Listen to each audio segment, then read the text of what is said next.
Hi, I'm Suzanne Phillipson, the Marketing and Communications Manager for the Town of Dillon, here with our Town Manager, Nathan Johnson, and we are going to talk about the March 19th meeting that was last night.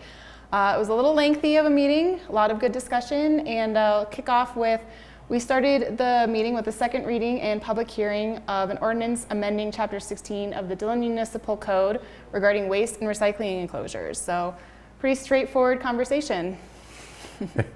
Well, yes, it was, Suzanne. That public hearing was a code provision that we're trying to clean up these trash enclosures, specifically in the town core. So this code provision requires that redevelopments moving forward, in particular, all those trash enclosures would be on their site. There is a provision there that they could have it off-site if they had a different type of partnership with neighboring property owners. But what we're trying to do there is really clean that up and make sure that some of these developments have those trash enclosures on their site to really free up some space in the town core. Right now, the town core is a little bit of a nuance compared to everywhere else because the town owns all the land outside of the building footprint. So we're trying to encourage people to take the trash, recycling, I think we have it called waste and recycling enclosures in the ordinance, to really have that on their site to try to clean up the town core. Yeah, and that was approved. It was approved. And then we had the second reading and public hearing for the level 4 development application for PUD development plan for 626 and 652 Lake Dillon Drive and 153 and 223 West Labonte Street. Yeah, Suzanne, I first want to start the update here. You know, the community engagement aspect on this piece has been instrumental. I think this is probably the most engaged citizenry, whether it's in the town limits or Summit County residents. The most engagement we've seen in quite some time, which is great. Now that we have the hybrid system up and running, people are able to tune in from wherever they were in the world. And it was a very lengthy discussion, a lot of public comment, both for and against this application. The council deliberated for quite some time. The meeting got done, I think, a minute before midnight. Which was one of our longer meetings, but essentially what's going on here is that we had a planned unit development application for the Best Western site down on the lake. And it came down to basically 4 asks for the town council, the biggest one probably being the height requirement, but then they also wanted to have retail and restaurant spaces there. Some setback requirements. Basically, it came down to a decision via the planned unit development process, they can ask for exceptions from council. So the height requirement, probably the biggest talking point here, especially from the community.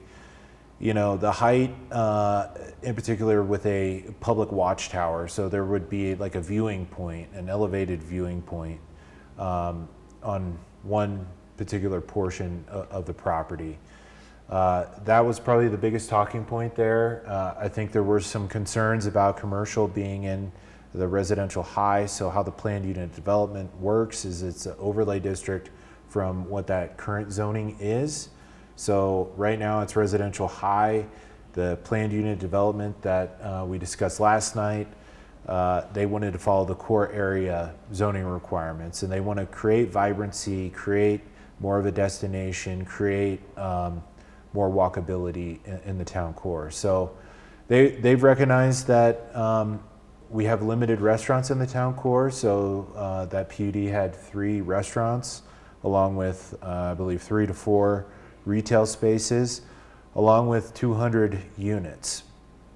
This was also a big talking point because used by right, they could build up to 240 units on that lot line to lot line, and they decided to work with the town and come back with 200 units, but push at least the eastern side off of Lake Dillon Drive, push it more into the property and create a public space that could be used for outdoor dining. It could be for public events. I think there could be a really nice tie there with the amphitheater events and connecting the town core to the lakefront, which we've been talking about with our comprehensive master plan and lakefront master plan, marina master plan. A lot of master plans. So where it ended last night, there was a lengthy deliberations here, but the council did approve the PUD with some conditions. Some of those conditions included insurance policies to ensure that the neighboring property owners, if there were claims of, various different construction issues, that those would be rectified. They also wanted a letter from their financier stating that they could actually fund this project and develop the project so we don't have another issue like one of our projects adjacent to Town Hall is. And then they also wanted to do something with the Arapaho Cafe structure, see if we could try to salvage that. I shouldn't say we as the town, but the applicant, to salvage that property. So those were the main three things. The fourth thing, also traffic improvements, which tie in nicely to some of our other projects that we're working on with the county in terms of workforce housing. I would be remiss to not bring that up. A lot of the conversation at the council level was the workforce housing requirement and the lack of addressing that here. The applicant has indicated to at least staff and to the public last night that workforce housing is on the radar. They're trying to make some moves there to create some attainable housing here for people of our community. So more to come on that, hopefully here in the next couple months. At least we're excited that it is on their radar.